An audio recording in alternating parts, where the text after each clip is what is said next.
여러분 안녕하세요. 오늘은 마태복음 1과인데요.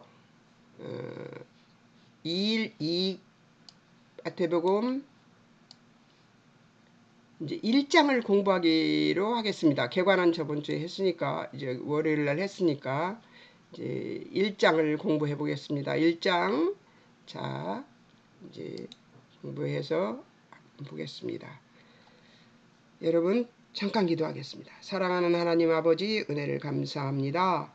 성령님 이 시간 함께하여 주시옵소서. 성령님이 함께하심을 믿는 우리들이 되게 하시고 또 하나님이 함께하심을 의지하며 하는 성경 공부하는 우리들이 되게 도우시고 인도해 주옵소서. 성령님 도와주세요. 예수님의 이름으로 기도합니다. 아멘. 이제 아까 기초를 했는데요. 그 기초를 한 것은 이제 접어두고 개관을 저번 주에 했잖아요. 월요일 날 했잖아요. 그러면 이제 오늘은 1장 관찰을 해보겠습니다. 1장 관찰을 아까 안 했죠? 2장 관찰을 했습니다. 그리고 지금 간단하게 했습니다. 그리고 이제 1장 관찰을 해보겠습니다. 마태복음 1장은 유대인으로 왕으로 오신 예수 그리스도가 나옵니다. 다윗의 후손으로 오신 예수 그리스도 해도 됩니다. 그리고 또 다윗과 아브라함의 후손으로 오신 예수 그리스도 해도 되고요. 다윗과 그 제목을 1절에서 17절로 해도 됩니다. 유대인으로 왕으로 오신 예수 그리스도가 더 큰 스케일이기 때문에 저는 그것을 장제목으로 삼았고 단락부분 1절에서 17절까지는 아브라함과 다윗 왕손 예수 그리스도의 계보를 설명한 것으로 했습니다. 그리고 18절에서 25절은 성령으로 마리아에게서 나신 유대인의 왕 예수 그리스도. 자, 2장은 12절 아까 다 했죠. 2장 다 했으니까 너무 좋잖아요. 그걸 안 보신 분은 보셔야 됩니다. 예, 이렇게 했습니다. 자, 다시 보겠습니다. 1장 1절에서 17절. 자, 예수 그리스도는 누구신가? 1장 1절에서 나옵니다. 육신을 입고 오신 유대인의 왕 인데요. 아브라함과 다윗의 약속된 자손, 다윗의 계보 가진 왕손 메시아 뭐 이런 분이죠. 예. 자, 메시아란 말은 없습니다. 1절에 메시아란 말이 없어서 안 썼습니다. 예. 아브라함과 다윗 자손, 아브라함과 다윗 자손 예수 그리스도의 계보를 얘기하는 거죠. 예수 그리스도 계보는 어떤 것이 있는가, 어떤 것인가를 한번 보겠습니다. 다윗 후손 요셉 족보에서 나신 예수 그리스도 근데 요셉에게서 났나요? 여러분 요셉에게서 낳기는 낳습니다. 아버지로 낳습니다. 그런데 성령으로 잉태되었지요. 마리아에게서. 근데 그 마리아는 누구입니까? 마리아도 유다의 후손입니다. 그러니까 어디에서 낳던 요셉의 후손이고요. 유다의 후손, 그러니까 다윗의 후손이 될 수밖에 없고요. 아브라함의 후손이죠. 예, 그래서 아브라함에서 다윗까지가 14대라고 나옵니다. 예. 어디서부터 어디까지면 2절에서 6절까지예요. 이새는 다윗의 왕을 낳으니라. 다윗은 우리아의 아내에게서 솔로몬을 낳고 이렇게 나옵니다. 그러니까 아브라함에서 다윗까지가 14대, 24, 2절에서 6절. 예. 이 계보는요. 중간에 빠진 왕들도 있어요. 그러니까 이게 역사책이라고 읽으면 손해보는 거죠, 우리가. 예. 역사책이라고 읽으면 손해보는 거예요. 역사책이 아니에요. 하나님의 친언입니다. 예, 그러니까 성경을 읽을 때 그냥 읽으면 안 돼요. 그냥 국어책 읽듯이 읽으면 무슨 말인지 하나도 모르겠습니다. 하나도 몰라요. 예, 예전에 옛날에 어렸을 때 제가 성경책을 읽어봤는데 도대체 이 말이 무슨 말이야? 이건 무슨 책이야? 역사책도 아니고 이야기책도 아니고 이건 무슨 책이지? 그리고 이름이 그렇게 어렸을 때에 알기가 너무 어려웠어요. 예, 너무 어려워서 에이, 뭔 책이 이렇게 생겼어? 그리고 놔버린 때도 있고 막 그랬던 어린 시절이 있었습니다. 근데 이제 1대에서 14대까지가 다윗으로 맞춘 거예요. 14대로. 그리고 14대라는 이 말은 다윗의 다비드라는 그 말에 그 어, 헬라어에 그 그거를 숫자를 매겨요. 유다인들은 뭐그 달렛이라는 단어를 그 숫자를 사로 하고 뭐 이렇게 그런 식으로 숫자를 사로 정해서 그 사람들이 숫자로 계산할 때 그런 말을 단어를 그러니까 말하자면 알파벳을 그들의 알파벳 헬라어 알파벳을 숫자를 매겨놨기 때문에 그 숫자를 계산해 보면 14가 나옵니다. 다윗 이름이. 그래서 예, 그렇게 예, 정한 것 같은 생각이 듭니다. 마태가. 그러니까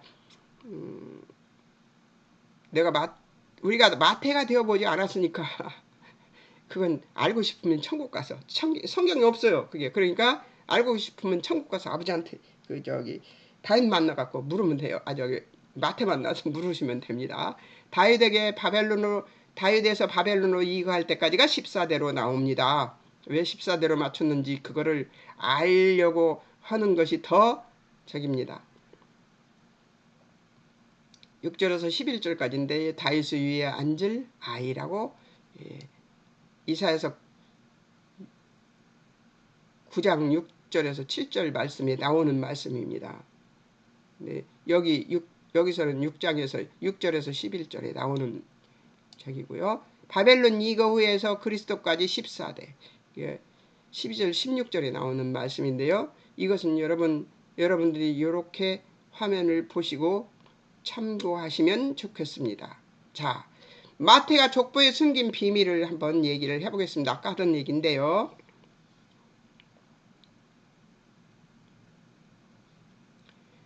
14대씩을 의도적으로 배하는 이제 마태가 족보에 숨긴 비밀은 온 세상 왕으로 오신 죄 없으신 예수 그리스도 즉 하나님 언약 성취라는 제목을 만들어 놨습니다. 그래 놓고 제가 이걸 여러분들한테 14대씩을 의도적으로 배열한 까닭은 유대인들 히브리 알파벳에 각각의 숫자를 붙여 숫자 대신 사용하는 것이 바로 다윗의 이름에 나오는 것인데요. 단어 알파벳 숫자에 왜 이거는 히브리어로 해놓고 제가 헬라어로 안 해놓고 이래 놨을까? 달렛은 사고 와우 그러니까 다비드 할 때 와우는 U자처럼 생긴 거는 6이고요. 달렛 또 4가 나오는데 그렇게 해서 합치면 14지. 14 의도적으로 배열해서 예수님이 다윗의 자손임을 부각시키려고 그랬대요. 그러니까 그런 줄 아시고요.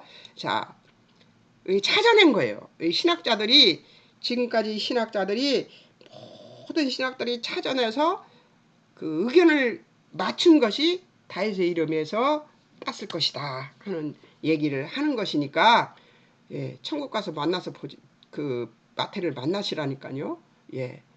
이것이 궁금해서 천국 가셔도 됩니다. 내 여자 이방인의 구원이 임할 것을 보여주는 것이 바로 내 여자를 예언한 것이죠. 다윗 안에 우리아가 있고 또 누구죠?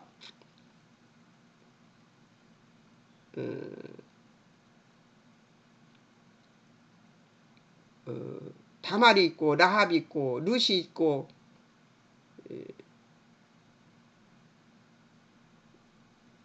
솔로몬은 안에 그가 있죠. 솔로몬의 안에 저기가 있죠. 왜 이름이 이렇게 생각이 갑자기 안 나요. 오늘 아침에 너무 많은 일들을 당하고 났더니 그래서 정신이 하나도 없습니다. 다말이 있고 다말은 누구의 저기에 유다가 며느리죠. 유다 며느리. 그러니까 예수님의 족보에도요. 근친상간도 있고요. 이방 여인과 합한 것도 있고요. 남의 아내를 탓해서 저지른 그런 저기가 있습니다.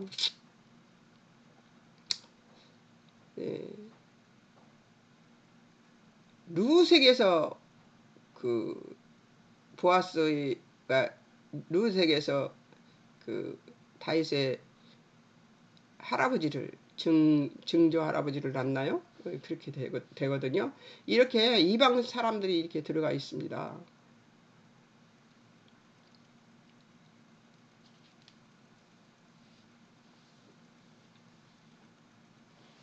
유다 왕손이라는 건 유다의 대개 유다 지파에서 왕이 나왔죠.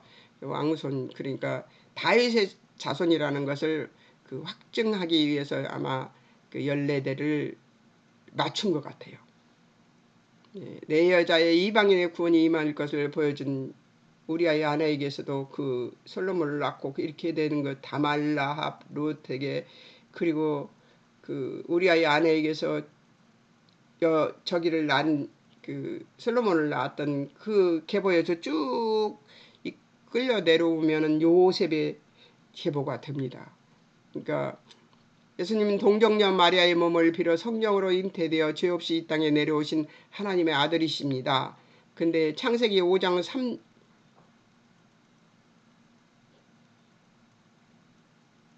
3절, 아담이 자기 형상과 모양대로 자녀를 낳았다는 것은 죄가 상속됐기 때문인데 그 아담의 계보로 태어났어요. 그러니까 정말 이거 우리 성경에는 역설이 많습니다. 왜 그렇게 역설이 많으냐면 하나님이 하시는 일이 기기묘묘해서 그렇습니다.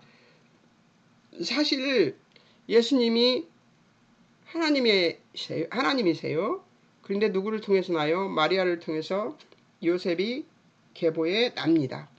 근데 그렇게 예수님이 그렇게 오셨다는 얘기를 하는 것과 동시에 예수님은 하나님이라고 얘기하는 거예요. 그러니까 육신으로 오셔서 사람으로 사셨다. 33년 동안. 그러는데 그분이 하나님이시라는 것이에요. 그것이 가장 믿기 어려운 것일 거라고 저는 생각합니다. 사람들이. 그리고 동정녀에게서 성령으로 잉태된다. 이거 믿을 수 있겠습니까? 믿는 것이 참 어렵습니다. 그런데요, 아이러니하게도 예수를 믿게 되면요, 이 말씀이 믿어집니다.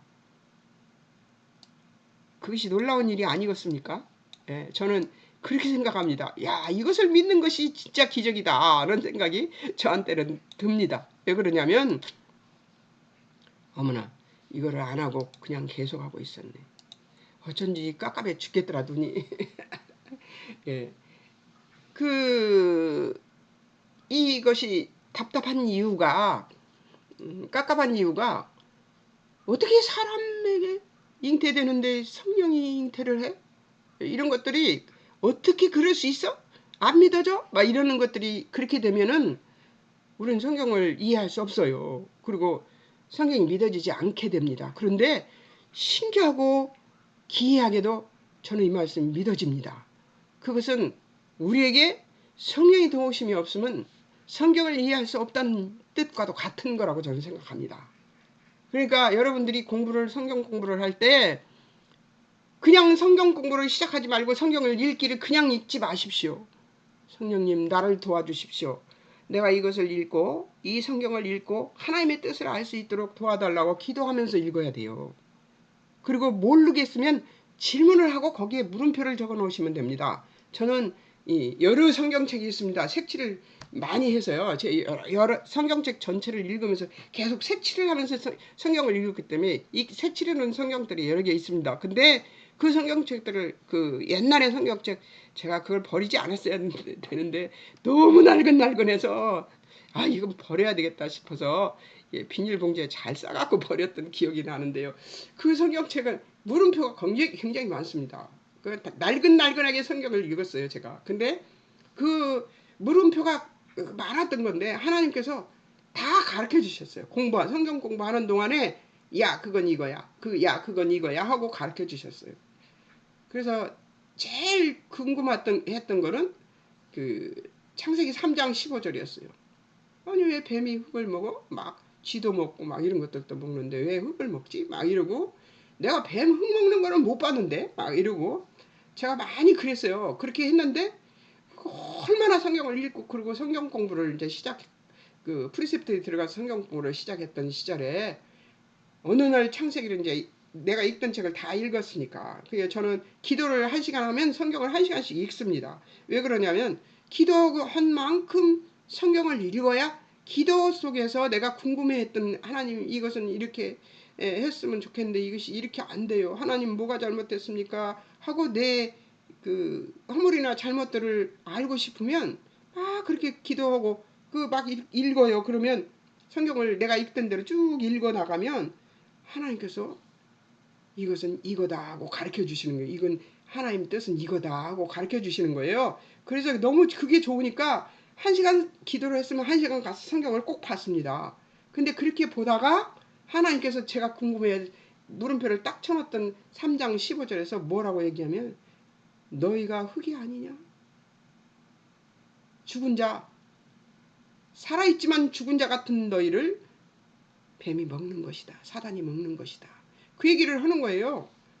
와, 아버지 그냥 무릎을 딱 치고 좋은 아버지 나의 좋은 아버지 막 그러고 그날 찬양을 얼마나 했던지 모르겠습니다. 그런데 그렇게 하나님께서 가르쳐 주십니다. 그러니까 성경은 기도하면서 읽어야 됩니다. 성령님께 구하면서 읽어야지 그냥 읽으면 안 됩니다. 근데 그냥 국어책처럼 읽지 말고 이제 색칠하면서 읽으십시오. 색칠하면 하나님이 뭐래나 하나님이 뭐래나 하나님이 뭐래나 예수님이 뭐래나 예수님이 뭐 하셨나 예수님이 뭐 하셨나 이런 것들이 바로바로 나옵니다. 어떻게 해요? 명사 하나님이죠.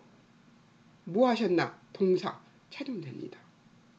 명사와 동사만 찾으면 되는데 이 명사는 머리 아프죠? 명사 얘기하니까.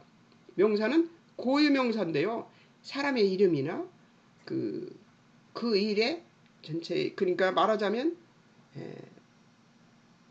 그 일을 하는 동사 움직이는 존재를 그러니까 사람이 아니어도 움직이는 존재를 명사라고 해두면 훨씬 좋습니다. 그러면 동사를 찾으면 바로 찾을 수 있으니까요. 그러니까 하나님이 이렇게 말씀하셨다 그러면 말씀하신 것이잖아요. 이건 동사잖아요. 그리고 하나님은 명사예요. 여기서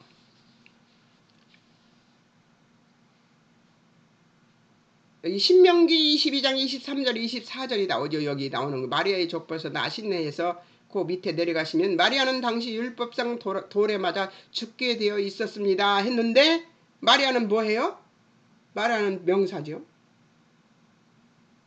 근데 뭘 해야 돼요? 맞아 죽게 되어 있었죠. 동사가 거기 있습니다. 맞아 죽게 되었다. 마리아는 맞아 죽게 되었다. 왜? 율법상. 이렇게 되는 겁니다. 이렇게 찾는 거예요. 자, 그렇게 해서 아까 제가 얘기하던 거에 그 끝을 맺습니다. 단어 이 목록 작성하는데 어렵지 않아요. 명사 찾고 동사만 찾으면 됩니다. 하나님이 뭘 하셨나? 하나님이 뭐라고 하셨나? 하나님이 뭐라고 하셨나? 예수님이 뭐라고 하셨나? 예수님이 뭐라고 하셨나? 지금 마태는 무슨 얘기를 하는가를 무슨 일이 벌어졌다는 것인가? 아브라함과 다윗 자손 예수 그리스도의 계보라 그러면 뭐예요? 여기서는 뭐예요? 그리스도의 계보죠. 명사 그리스도 계보. 뭐라는 거예요? 예수님이 어떻게 나셨나를 본다는 얘기가 아니겠습니까? 계보를 안다는 거는. 그것을 지금 하고 있는 거예요. 쭉. 여기서 아브라함이 이삭을 낳고 뭐 했어요? 아브라함이 이삭을 낳았다. 이게 동사예요. 그러니까 아브라함이 이삭을 낳고 동사. 무엇을 낳았어요? 아브라함이 무엇을 낳았다. 아브라함이 무엇을 낳았다. 이게 그러니까 그렇게 쭉 1절부터 해도 돼요. 1절 아브라함과 다윗의 자손 예수 그리스도의 계보라. 예수 그리스도의 태어나신 족보다 하고 써도 되고요. 그 다음에 2절부터는 뭐예요? 아브라함이 이삭을 낳았다. 또 이삭은 야곱을 낳았다. 야곱은 유다와 그의 형제들을 낳았다. 이런 것들을 쭉 내려가면 돼요. 그런 식으로 해도 돼요. 근데 처음에는 그렇게 했어요. 제가 지쳐버리더라고요. 그래서 이제 말을 줄이기 시작했고 그 다음에 분석적 목록으로 가고 그렇게 됐던 것입니다. 자, 공부하는 방법은 개인적으로 전화하십시오. 그러면 전화번호는 있습니다. 저기 어딘가에 있습니다. 찾아보십시오. 처음 공부 시작할 때 어딘가에 있습니다. 어느 과목인지 내가 여기서 설명 못하니까 여러분이 찾으십시오. 그거 금방 찾으니까요. 예, 요셉이 마리아 의로운 예수 그리스도의 탄생 1장 18절에서 25절을 얘기하는 것입니다. 성령으로 나신 예수 그리스도, 마리아의 족보에서 나신 예수 그리스도, 16절 17절 부모 다윗 자손들 목숨을 건 순종을 했습니다. 그렇죠. 예, 그때는 때려 죽이는 거예요. 남편하고 약혼했는데 그 약혼녀가 아기를 다른 데서 임신을 했다. 그러면 그 여자는 때려 죽이는 거고요. 결혼 안 해요. 근데 요셉은 예, 제가 16절 17절에 부라고 썼습니다. 아브라함 다윗의 자손 요셉인데요. 그의 의리를 버린 순종, 율법, 원리를 뛰어넘는 그런 순종을 했던 것이죠. 율법 원리를 뛰어넘어서 가만히 숨겨줬습니다. 예, 요셉의 아내 마리아인데요. 목숨을 건 순종. 그 사람은 자기가 남편과 함께 동침하지 않는 상태, 남편 될 사람과 함께 약혼자와 함께 동침하지 않은 상태에서 임신을 한다고 그러는데 여종을 사용해달라고 하나님께 고백하는 모습이 다른 성경에 나옵니다. 놀랍지 않아요? 예, 신명기 22장 23절 24절 마리아는 당시 율법상 도에 맞아 죽게 되어 있었습니다. 예. 19절 지금 몇 장이에요? 1장 19절 하는 겁니다. 예, 성령의 역사 요셉의 반응 번민입니다. 누구나 번민을 하죠. 사실을 안 요셉이 가만히 끊고자 요셉이 임신한 것을 알고 약혼녀가 임신한 것을 자기 아닌 다른 사람의 아이를 임신한 걸 알고 고민을 하고 있는 것입니다. 그래서 가만히 끊어버리고 싶어 했습니다. 요셉은.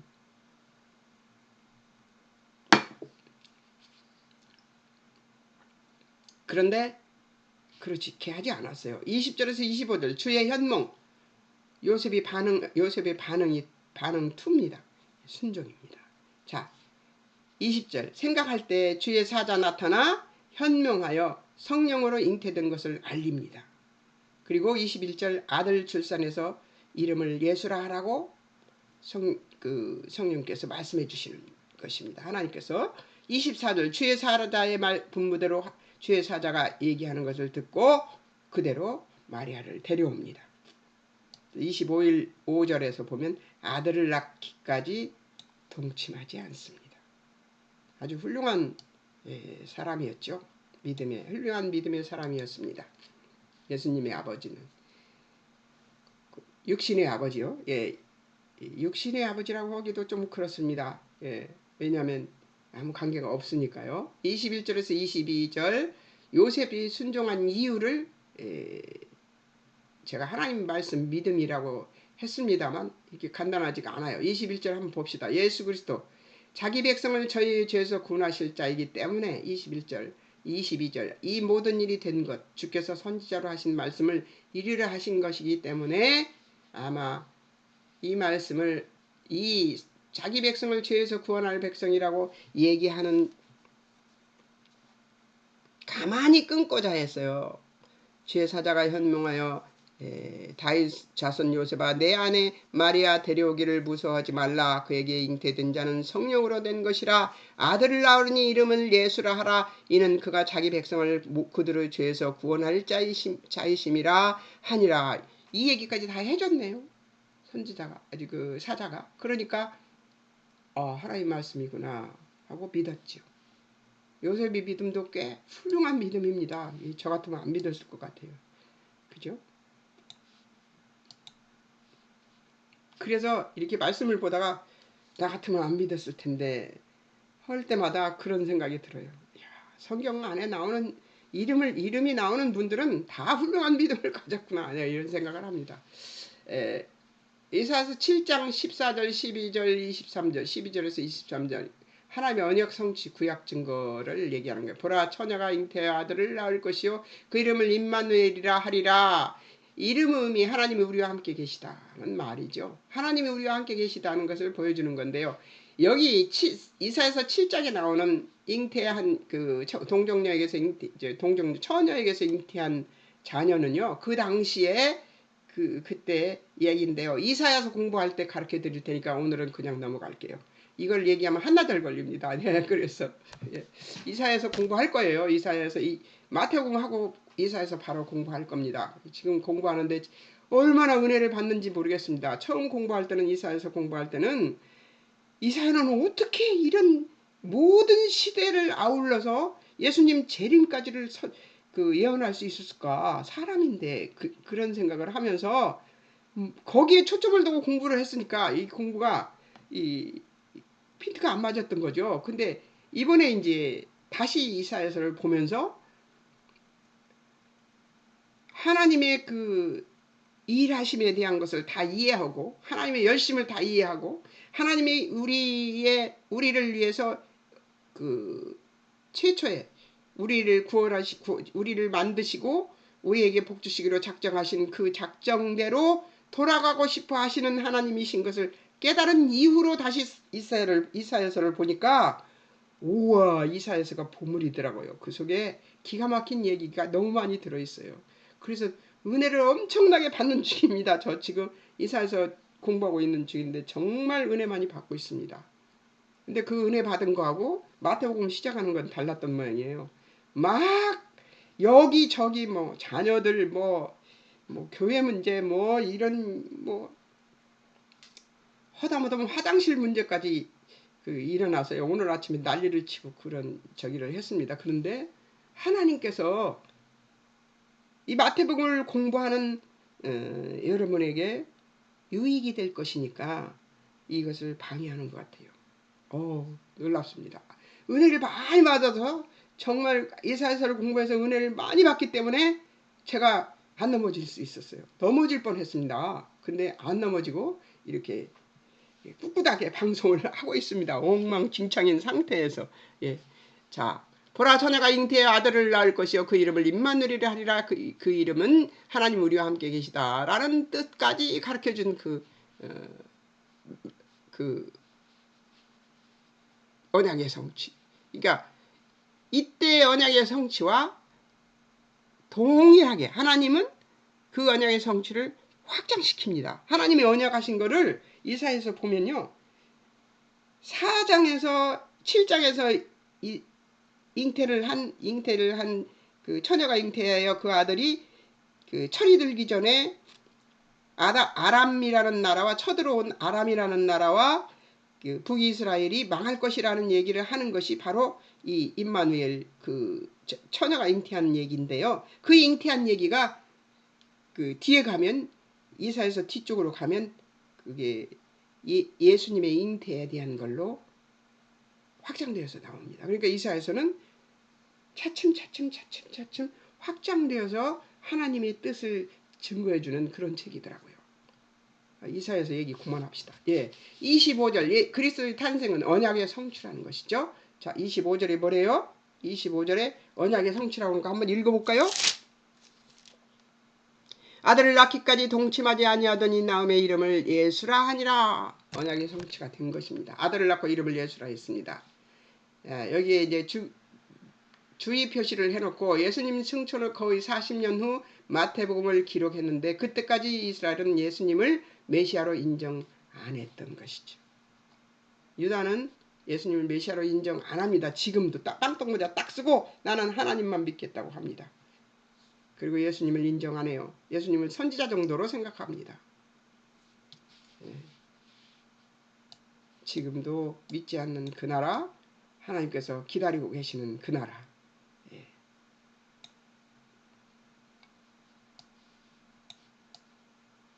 제가 이것을 29분 조금 더 하겠습니다. 예수 그리스도의 탄생과 언약의 성취를 2장에서 보겠습니다. 이제 여러분들 아까 조금 전에 지금 그것은 아주 작은 페이퍼가 아니라 그 방송으로 나갈 건데요. 그걸 들은 사람들은 이게 잘 들릴 거고 예수 그리스도의 탄생과 언약의 성취 2장입니다. 1절에서 12절 경배받는 유대인의 왕 예수 그리스도 동방박사들의 경배를 받는 거죠. 1장 6절 1절에서 6절은 동방박사들이 방문합니다. 1절에서 2절은 동방박사들의 태도 동방으로부터 찾아와 기다렸던 유대왕 예수 그리스도를 경배하려 합니다. 5절에서 6절은 헤롯의 태도는 이 사실을 소동하며 찾습니다. 자, 마태복음 5장 2절 베들레헴 이스라엘 목자가 나타날 것이다 하는 말씀이 같은 맥락으로 나온 무슨 구절이라고 하죠?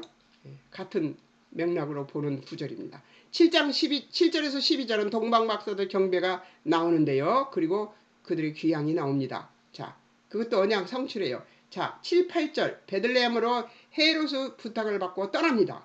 9절에서 10절에 동방별이 인도를 받고 아기 예수님 계신 곳에 도착합니다. 11절 아기 예수님께 경배를 하는데요. 황금과 유향과 몰량 예물을 드리면서 경배를 합니다. 12절 꿈에 지시를 받고 다른 길로 귀향해서 고향으로 돌아가 버립니다. 헤롯에게 안 갔습니다. 이건 설명하기 좋네요. 아까 조금 전에 그 방송에다가 했기 때문에. 13절 18절 애굽으로 가신 유대인의 왕 예수 그리스도 13절 15절 베들레헴에게서 이 애굽으로 피신하는데요.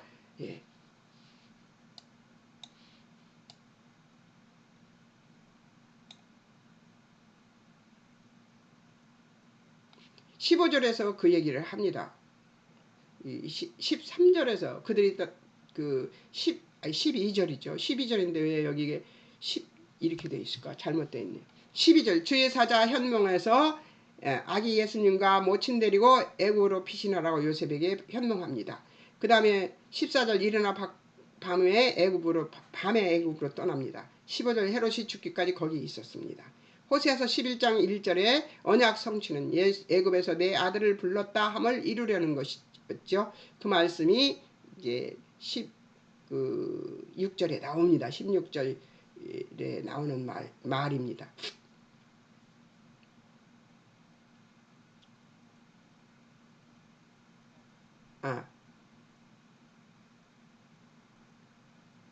자, 헤롯이 유대인의 왕으로 불리는 예수로 탄생을 싫어했습니다.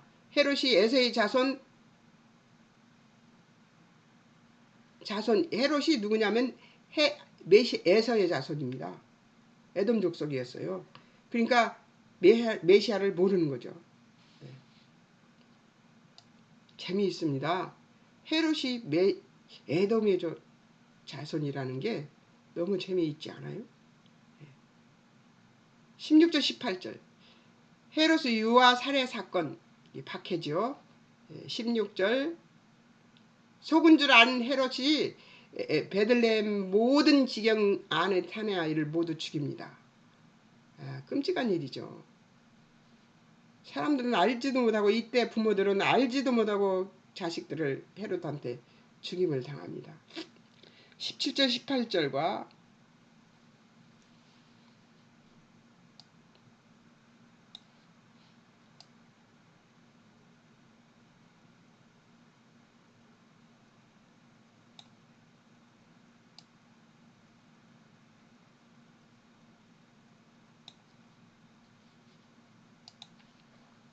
17절 18절 에레미야서 31장 15절에서 20절에 보면은 언약의 성취가 나오는데요. 뭐라고 라마에서 슬퍼하며 크게 통곡하는 소리가 들리니 나일이 그 자식을 위하여 애고하는 것이라 그가 자식이 없으므로 위로받기를 거절하였도다 하는 이 말씀의 성취라는 것이죠.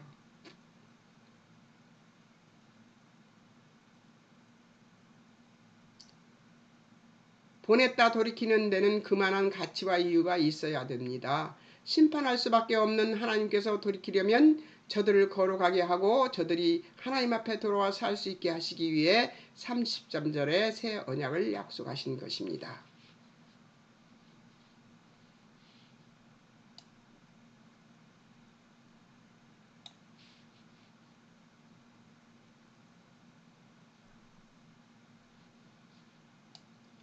자, 에레미야서 에레미야서 31장 27절에서 34절을 읽어보면은 그 예수님이 돌아갔다 애굽으로 갔다 다시 돌아오는데 이유가 있었다고 여기 나오는 건데요. 예, 그걸 읽어보시면 이해할 수 있을 것입니다. 책을 읽어보시면 19절에서 23절 나사렛으로 돌아오신 예수 그리스도. 19절 헤롯 사후 주의 사자가 현몽했습니다. 20절 헤롯 사망했으니까 이스라엘 땅으로 귀향하라고 명령을 하십니다. 그러니까 이 주의 사자가 명령하니까 21절, 23, 25절 언약 성취. 헤롯의 아들 아켈라오가 두려워 꿈에 지시받아 갈릴리 나사렛에 정착하십니다. 이스라엘은 메시아 예수 그리스도의 필요성을 정치적, 사회적, 경제적 차원에서 요구합니다. 그러나 나사렛 예수라는 그 안에서 우리가 죄에서 해방되어 하나님 사람으로 서 있고 예수님의 재림을 기다리고 있다는 사실과 그날까지 우리가 예수 그리스도의 사람으로 의와 진리와 거룩함으로 성화되어 갈 뿐 아니라 예수님의 손길로 쓰임 받고 있음을 알고 믿고 기꺼이 사용되기를 좋아하며 여기에 성도의 복이 있고 믿음의 자랑이 있는 줄을 알고 기뻐하고 즐거워한다고 당당히 밝힐 수 있어야 함을 기억한다는 얘기, 기억을 내가 여기다 또 써놨습니다. 예. 그러니까 꿈에 지시받아서 그렇게 가고, 그러니까 예수님이 그렇게 된 것은 예수님이 그렇게 하셔서 살아계셔야, 그리고 예수님이 십자가를 지고 우리의 죄값을 치르시는 그때까지는 살아계셔야 되기 때문에 그렇게 애굽으로 보냈다 다시 또 돌아오게 하셨다가 또 나사렛이라는 곳에 가서 살게 하신 그런 하나님의 그 섭리가 있었다. 그 얘기를 지금 제가 그렇게 써놓은 것입니다. 자, 이제 그 관주를 보게 될 것입니다. 약속된 메시아 예수 그리스도는 성령으로 잉태되어 육신을 입고 오신 메시아 유대인의 왕이다. 어쩔 것이냐 이 얘기를 하는 건데요. 자, 그렇다면 어쩔 것이냐. 그런데 어쩔 것이냐 하면 이제 그것에 대한 것을 질문한다는 얘기잖아요. 그러니까 한번 해보겠습니다. 첫 번째, 메시아의 의미. 요한복음 1장 4절과 14장 25절입니다. 메시아, 메시아스, 메시아, 어떤 직책 이해, 의식적으로 기름 부음을 받은 사람. 요한복음 1장 41절은 메시아, 번역하면 그리스도라. 이 말이 나와 있습니다. 여기 요한복음에. 예. 요한복음 4장 25절에 여자 메시아 곧 그리스도 하는 이가 오실 줄을 안다. 그러니까 예수님 모치는 메시아가 오실 것이라는 걸 안다는 것이죠. 오시면 모든 것을 우리에게 고하실 것이라는 것도 여자가 알았던 것이죠. 그것을 알게 하신 성령님이 놀랍습니다. 그러니까 마리아가 순종하겠다고 하는 그 순간에 그 성령님이 그 안에 순종하게 하겠다고 하기 바로 직전에 성령님이 그 마음에 임한 것이죠. 선자들과의 언약 히브리서 1장 1절에서 2절 선지자들을 통해 여러 부분과 모양으로 조상들에게 말씀하시고 아들을 만유 상속자로 세우셨는데요. 이 말씀에 다 들어있다는 거죠. 여러 부분과 모양으로 조상들에게 말씀하시고 아들을 만유 상속자로 세우셨습니다. 그것이 하나님의 뜻입니다. 자, 그 다음 선지자로 다 구약에 많이 나와 있다 그 말이죠. 예수님에 대한 얘기가 다윗과 언약, 변할 수 없는 구속력이 있는 소금 언약, 정의와 공의를 보존케 하실 예수 그리스도로서 다윗의 언약이 지켜진 것이죠. 다윗의 언약은 뭐였죠? 내 왕위를 내가 영원히 존귀케 하겠다. 이 말씀이었어요. 근데 그 영원히 존귀케 하겠다는 이야기가 바로 예수님이 했다는 얘기죠. 예수님이 지금부터 그때부터 예수님이 오셔서 십자가에 죽으시고 부활하심으로 영원히 우리가 예수님을 믿게 되었잖아요. 모든 사람이 성령님의 도우심만 받으면 그대로 예수님을 믿게 되고 예수님의 족보가 믿어지고 예수님의 성령으로 잉태된 그 잉태가 믿어지는 것입니다. 기적이에요. 우리에게 그것이 믿어지게 하는 것은. 다윗과의 언약, 변할 수 없는 구속력이 있는 소금 언약입니다. 예, 정의와 공의를 보존케 하실 예수 그리스도로서 예, 그 예수 그리스도를 위에 후손 예수 그리스도를 그 예언하신 것이죠. 사무엘하 7장 8절에서 13절 15절인가요? 13절인가요? 15절인 것 같습니다. 내 왕위를 영원히 견고케 하리라. 아까 말씀드렸죠. 제가 저는 미리국 말을 하네요. 자꾸. 사무엘하 7장 16절 내 죄가 내 집, 내 나라 하나님 앞에서 영원히 보존되고 내 왕위가 영원히 견고할 것이라고 얘기하죠. 예언되어 있던 거죠. 그죠? 예수님이 이렇게 예언이 그게 구약에 굉장히 많이 나와 있습니다. 역대하 15장 5절 다윗과 그 자손에게 영원히 이스라엘 나라를 주신다고 하셨습니다. 유대인들은 이 말씀을 다 찾아 들어야 돼요. 역대하 21장 7절 다윗과 그 자손에게 항상 등불을 주겠다 약속하셨습니다. 다윗집 멸하기를 즐겨하지 않으셨습니다. 예. 시편 89편 3절에 5절에서 5절에서 왜 이렇게 5절에서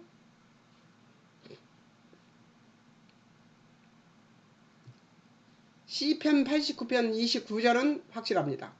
여기는 3절에서 4절 같은데요. 예. 하나님 다윗과 언약을 맺어 맹세 내 자손 영원히 견고히 내 왕이 대대에 세운다고 말씀하신 그 시편 말씀입니다. 또 이사야서 9장 6절에서 7절 이름 기묘자 모사 전능하신 하나님 영존하는 아버지 평강왕 어깨에 맨 정사와 평강이 무궁함 아기의 탄생 다윗의 왕자와 그 나라를 굳게 세우고 영원히 정의와 공의를 보존하실 것이라고 말씀하시는 부분이 예언되어 있습니다. 그러니까 이 예수님이 메시아인 것이 확실하다는 것이죠. 예. 구약에 이렇게 많이 예수님이 나와 있습니다. 여러분 예수님이 그렇게 많이 나와 있는지 몰랐죠. 저보다 더 잘 아셨을 수도 있습니다. 에레미야서 25장 6절, 5절에서 6절 다윗에게 한 의로운 가지가 왕이 되어 지혜롭게 정의와 공의를 한 가지가 나오고 왕이 되어 지혜롭게 정의와 공의를 행할 것이라고. 이게 정의와 공의를 행할 수 있는 분은 누구예요? 하나님뿐이에요. 우리는 이게 뭐 다윗이라고도 얘기하고 막 그런 얘기들이 막 있어요. 그런데 그런 것들은 듣지 마십시오. 정의롭고 공의롭게 할 분은 오직 한 분 하나님 뿐이십니다. 성부 성자 성령 삼위 하나님 뿐이십니다. 예. 이사야서 7장 14절 그러므로 배경 지도자들의 부패 정의 공의 실현되지 못함으로 메시아가 오실 수밖에 없는 것이라는 것이죠. 그때 당시에도 엄청 이사야 시대에도 엄청 부패가 되어 있었습니다. 그러니까 별짓을 다 했어요. 이사야가. 예. 그 아들 이름을 그런 심판이 금방 있을 것이다. 바로 있을 것이다. 그런 얘기도 있었잖아요. 아들 이름이 심판이 바로 있을 거야. 마할랄레 사스바스? 그런가 그래요. 그런 이름이 바로 그 이름입니다. 아들을 그렇게 날마다 부른다 그러면 우리 아들 이름 마할랄레 사스바스 그렇게 얘기를 맨날 부른다면은 이스라엘은 금방 망할 것이다 얘기인데 그거를 계속 부른다는 게 그게 쉬운 일이시겠습니까? 우리는 그냥 아들 이름만 부르는 것도 어려운데요. 정의와 공의는 그리스도의 통치 이념, 교회의 치리, 사라지면 안 되는 것이고 먼저 그리스도인이 거룩해야 된다는 것이죠. 정의와 공의는 그리스도인이 거룩해지고 싶은 그것입니다. 정의롭고 공의롭게 되는 거. 근데 그게 되나요? 우리 힘으로? 우리 능으로요? 우리 자질로? 우리 못남으로 할 수 있다고요? 없어요. 그런데 먼저 그리스도인이 거룩해져야 되는데 세상을 고치고 싶어 하죠. 우리는 더러움에 가득 차 있으면서 세상 그런 말도 정말 많이 했어요. 망해 나가는 이 세상을 바라보면서 한심히 하는데 사실은 내가부터 거룩해지면 됩니다. 내가부터. 아멘이십니까? 아멘입니다. 그러기 위해서 애쓰고 힘씁시다. 여러분 저도 힘낼 테니 여러분도 힘내십시오. 아브라함과의 언약, 한 사람이 그리스도를 주실 것을 약속하십니다. 한 사람은 그리스도를 주실 것을 약속하시죠. 아브라함에게도. 예. 창세기 12장 1절에서 5절 너로 큰 문정이로 내 이름을 창대케 할 것이다. 땅의 모든 족속이 너로 말미암아 복을 얻을 것이다. 예수님 때문에 우리가 복을 얻잖아요. 그것을 얘기하신 것입니다. 놀랍죠? 예수님이 굉장히 많이 예언되어 있습니다. 창세기부터. 예, 창세기 15장 1절에서 6절, 5절 뭇별과 같은 자손을 주실 것이다. 뭇별과 같죠. 우리가 뭇별과 같은 자손입니다. 모래알 같은 자손이에요. 예수님의 자손. 예. 갈라디아서 5장 10절 약속된 아브라함의 자손 한 사람 그리스도라고 거기는 명백하게 나와 있죠. 바울이 그렇게 명백하게 썼습니다. 자, 이제 몇 분인가요? 45분이나 됐어요. 다음 월요일 날 여기 남은 한 챕터를 하고 6챕터를 하고 그리고 기억할 것들을 공부해보는 시간을 갖겠습니다. 여러분 행설수설하지는 않았는지 걱정됩니다. 왜 그러냐면 여러분이 제가 불안정하면 여러분이 듣는데 불안정하게 들릴 수도 있어요. 그래서 이 염려되는 말을 합니다. 잠깐 기도하겠습니다. 사랑하는 하나님 아버지 은혜를 감사합니다. 저는 마태복음을 끝까지 할 거고요. 이것은 하나님도 들으시고 사단도 듣기를 바라서 하는 말입니다. 끝까지 할 거고요. 그리고 어떤 방해도 두려워하지 않을 것입니다. 하나님 감사합니다. 오늘도 씩씩하게 이 방송을 할 수 있게 해주셔서 고맙습니다. 그리고 듣는 자들이 불안해지지 않도록 하나님 축복해 주세요. 성령님이 우리를 가르쳐 주시고 알려주셔서 우리를 거룩하게 하려고 진리로 우리를 거룩하게 하는 일을 하게 하셨습니다. 하나님이 하신 일이니 하나님이 주여 끝까지 지켜주시라 믿으며 감사를 올려드렸고 예수님의 이름으로 기도합니다. 아멘. 하나님 감사합니다. 그리고 여러분 감사합니다. 안녕히 계세요. 월요일 날 뵙겠습니다.